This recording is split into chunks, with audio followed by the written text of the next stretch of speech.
I'm Dr. Don Bowney, and I'm a chiropractic neurologist. I had 2 missing teeth here on the bottom, and I needed to have some implants, so I searched out for some ceramic implants. I only want ceramic. I don't want to put metal in my mouth, so I found Dr. Khajavi, and I was impressed by her credentials. And I came here. I was a little hesitant to come down to Mexico, but after coming down here, I have no issues.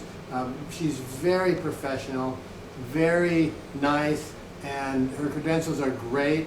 From the minute I had the implants put in, I felt like they were part of my mouth. I didn't have any problem, didn't have any pain or anything like that.